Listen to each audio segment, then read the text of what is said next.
Hello everyone, so today in this video I'm going to go through my first playoff game on my main account. So this is 256 to 128. So first things first, let's go over the boxes used both by me and my opponent. ASDFGH, he has a bit of a weird box, like there's a bunch of things that are missing. Most notably, there's no Hilda here and there's no Rosen here. Rosen I can understand because we kind of know each other and he knows I play primarily single target stuff. So I guess the Rosen is reasonable, but I'm not sure why he chose not to field Hilda and instead he has a juggler here. Other than that, the Hobo is kind of a odd one. Hobo is kind of out of the meta by now, but he's definitely still good against my team because I have a bunch of assassins and a bunch of flyers cavalries. And the other than that, the Flo is a weird pick. He has two healers, it's Flo and Sissy White, so there's no Liana here either. And then he has Kruger. Other than that, it's most of the meta DPSs like Pepsi, Wedham, Glory. Yeah, other than that, it's kind of the standard stuff. So the only odd ones are the Kruger, Hobo, Juggler Core, Mythical Core, and this Florentia here. I'm not sure. I think a Liana would be a better fit because the Florentia suggests that he values the +2 mobility more than the consistency of Liana. And especially because in this box there's no Hilda, there's no burn, so there's nothing to faction buff Florentia. So I don't quite get this one. Meanwhile, for my box, I'm going with a kind of a standard Hilda plus Rosen CC White box. In this week, the first weekend of playoffs, everything's kind of confusing because we just got a new update, so CC White exclusive is new. Autocrato exclusive got pushed up, although there's no Autocrato in this game. Pepsi got zombies, so there's a ton of new stuff and I don't think anyone knows what's really going on. So I ended up with this one, the Hilda 2 healer, like 5 assassins, bunch of glory units, and then Lucretia, Wetham, and Himiko. So right out of the gate, I ban Wetham, and he does the same, so no Wethams this game. He goes for first pick Pepsi, and I also respond with my own Pepsi, so it's a mirror ban for now. I take out Elwin and Lucretia, just single target units that I don't want to deal with. They have revives, it's pretty difficult to kill them unless you have a very specific unit. And he goes for a second pick Himiko after banning 2 of my assassins. So banning my assassins suggests that he's going to pick a tank. So okay, let's continue after this first. I ban Tejas and Cherry and I pick Rosen. So in hindsight, I don't think this was the correct play, but I think my thought process at that point was, if I were to ban his Juggler and CC White, which is the tanks, he'll probably just pick Hobo, which neutralizes my Cavalry and Flyers. So all 3 of these defensive picks, I can only pick 2 to ban, and whichever I give is kind of bad. So I decided to not touch any of them and go for the Rosen, just so I can neutralize the Kruger and to some extent the Helena, depending if he gives me a tank or not down the line. So in hindsight, I think what I should have just picked my Lucretia and ban Juggler and Hobo, because CC White only summons a physical tank, so it doesn't hinder Lucretia.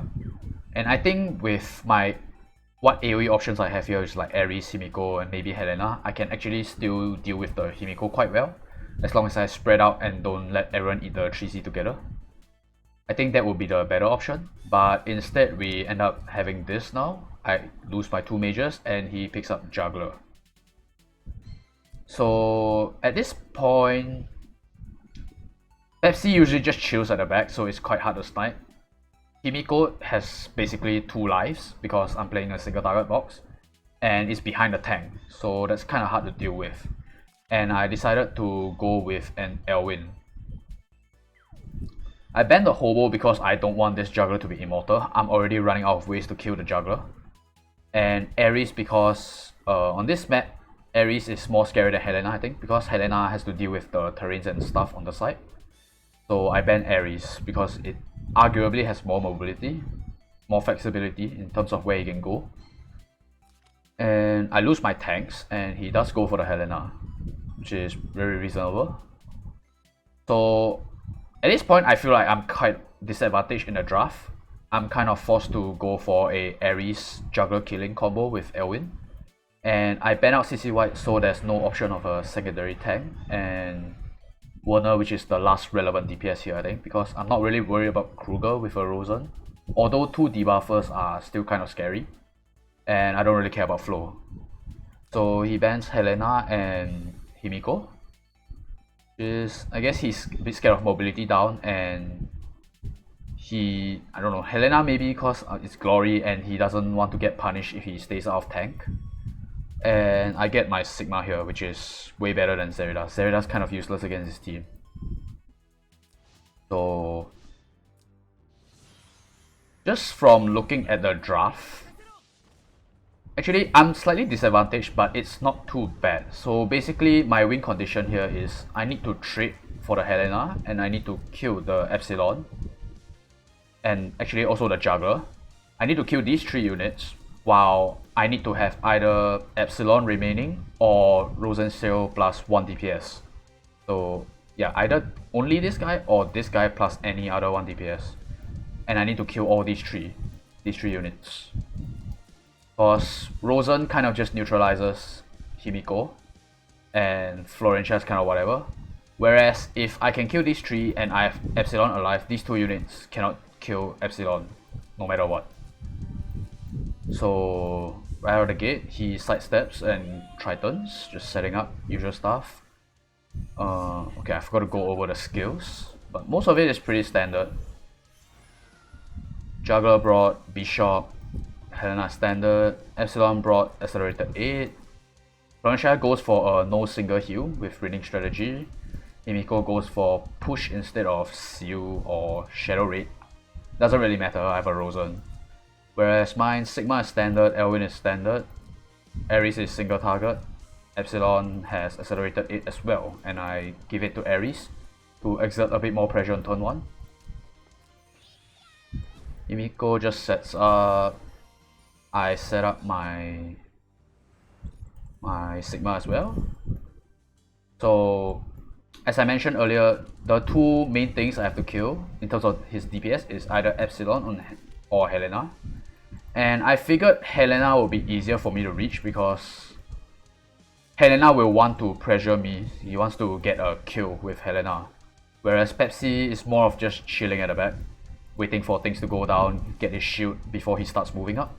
So Helena is the one that I'm more likely being able to reach.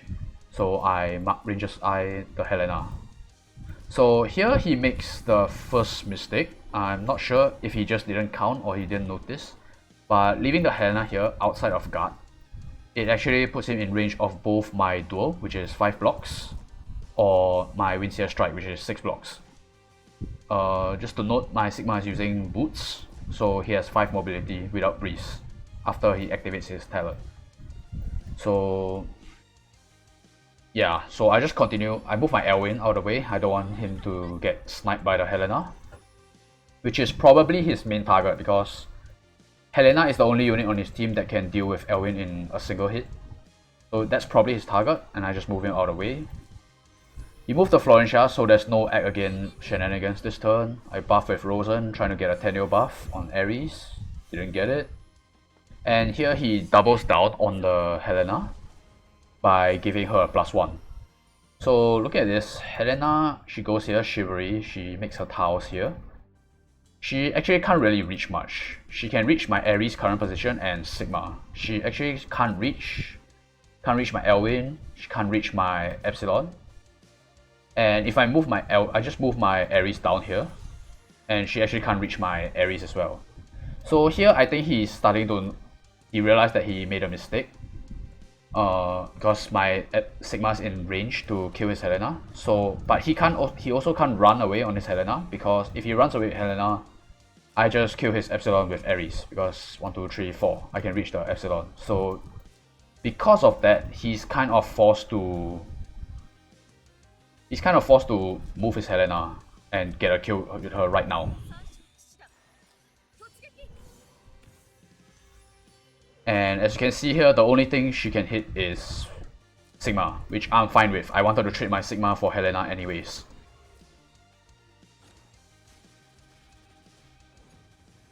So the kill happens, Epsilon gets his shield.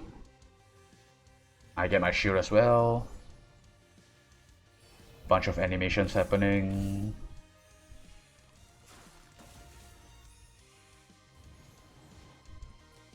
So now that the Epsilon has gotten his shield, he has like 1, 2, 3, 4, 5, 6 buffs. It's not really worth it for me to risk going at it with Noble Charge, because I only dispel 3. So I just take the safer option. I just use Epsilon, kill the Helena. I figured this would be okay because I think after this, there's no fight that's gonna be happening, at least for around 2 turns, I think. So I have enough time to try and reset my Epsilon. So basically, after trading Helena for Sigma, I have the better range control now. I have better mobility. And the pressure is on him to make a move before my Pepsi resets his 3C cooldown. So currently I'm in a more advantageous position. So I just can't chill around because, as I mentioned, the pressure is on him to make a move. So I think he realizes that and he just commits, throws a shuriken at my Elwyn. Does decent damage, no debuffs, doesn't get the clock, but my Elwyn loses his attack buffs out of like 8 buffs instead of like the useless ones. Just typical, no biggie. So this suggests that he recognizes that he has to make a move, and he'll probably move the juggler aggressively, his whole team aggressively actually, and try to make a move with juggler's jump. So I set up a miracle just to get ready to respond. +1 on juggler. I chill with Ares because I want to make sure he's committing first before I commit anything in response. I don't want to be stuck on his side of the map where some of my units can't follow up. So here, not sure if this was a correct read, but in my head, what this does is basically his juggler is not guarding now, so his Triton was on cooldown. So what this Elwyn move does is it forces the Florentia to act against the juggler to either guard his team or jump on my Elwyn. Because if he doesn't do anything with the Florentia, I'm probably going to kill either Himiko or Epsilon. I'm not sure if I can kill Epsilon without an attack buff. So I probably would have just gone for the Himiko. But yeah, he probably doesn't want to make that trade, so he forces an act again. In hindsight, I could have just continued chilling and wait. Juggler's not in range to do anything. Himiko already used 3C. Epsilon's didn't breathe, so it can't reach anything. So I could have just chilled. So I think this was an over-aggressive move for me. And you'll see why later. So he does respond as I expected. And he chooses to jump on my Elwyn. I figured that this was okay because I was like, whatever, I can just Reign of Glory, move 4 steps, and strip most of his buffs off.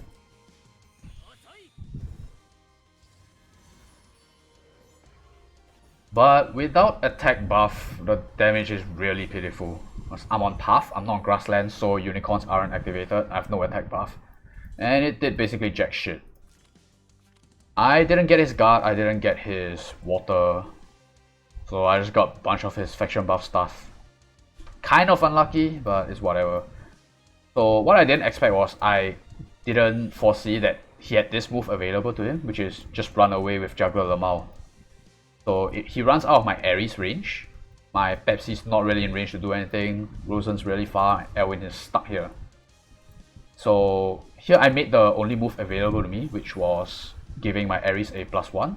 which barely allows him to reach the juggler, but at the cost of my Epsilon being here, which is away from the fight. He didn't breeze, so he's kind of stuck here where his attack range only reaches until like this diagonal. So basically, my Pepsi probably can't participate in the fight that's going to be happening around here, which is pretty bad for me. Epsilon goes in, takes 1 life off my Elwyn. Okay. So at this point I have to hard commit. And I hit with Ares in this position so that I can force him off the forest. Just in case like I dispel water, I don't want him to have the 20% bonus defense. And luckily I managed to get a kill and I break Pepsi's shield along the way. So Himiko uses a push, kills my Elwyn, does pretty decent damage to my Ares.